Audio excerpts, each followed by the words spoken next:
For Inside Carolina, I'm Taylor Vippolis, and this is the Insider Rundown where I'll cover what I'm hearing when it comes to UNC football.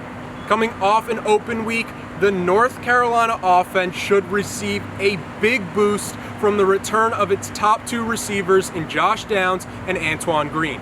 They were full participants this week at practice, and the expectation is that they will be available on Saturday against the Irish. In their absence, the young receivers on the Carolina roster have done a good job of picking up the slack, specifically Kobe Paysor, who in the past 2 games has gone for 165 yards and 2 touchdowns. I believe that Paysor has shown that regardless of who is back, the Tar Heels have to find ways to keep getting him on the field. He's earned that trust, and the connection between him and Drake May looks natural.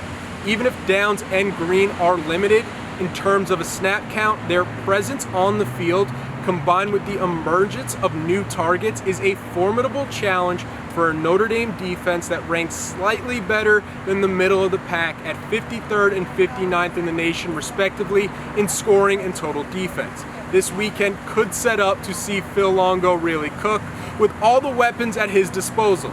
There have been times where Carolina has its 3-headed monster at tight end all on the field together, or other instances where the Tar Heels go 22 personnel and you have Omarion Hampton and George Pettaway together in the backfield momentarily until you motion Pettaway out wide, with him being one of the best players in space to stretch a defense horizontally, but also having the option to pound it inside with a bruiser like Hampton. The other wrinkle that I think North Carolina has shown early and will again turn to against Notre Dame's front 7 is moving the pocket for Drake May, who has shown the ability to move and escape the rush. If the Carolina offense was an album, it'd be Vic Mensa's 2016 one titled "There's a Lot Going On." An immense amount to where if the UNC offensive line is performing that day, I don't know if there's a way to counter other than accepting the fact that you're in a track meet, putting the pressure on your offense to score with every possession. While I imagine the North Carolina offense is comfortable doing that because we've seen it already, the defense has to carry some of that burden for the team to play a complete game. During the bye week, I spoke with a pro football scout about the problems that Carolina has had on that side of the ball.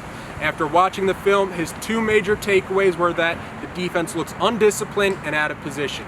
He noted that Chizik schemed them up right, but it was a unit that lacked execution, interior pressure, and a secondary that didn't help its cause. The defensive line struggles with maintaining leverage and gap integrity.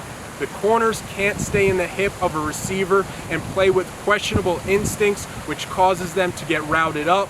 And the safeties, they just don't provide much help over the top. Other than that, how was the play, Miss Lincoln?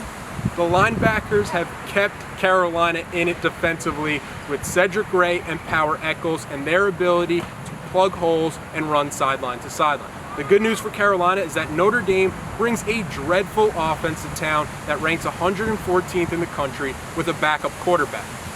Big time game this Saturday from a sold out Kenan Stadium. So if you're going, I'll see you there. Until then, stay tuned to Inside Carolina for all the latest coverage leading to kickoff.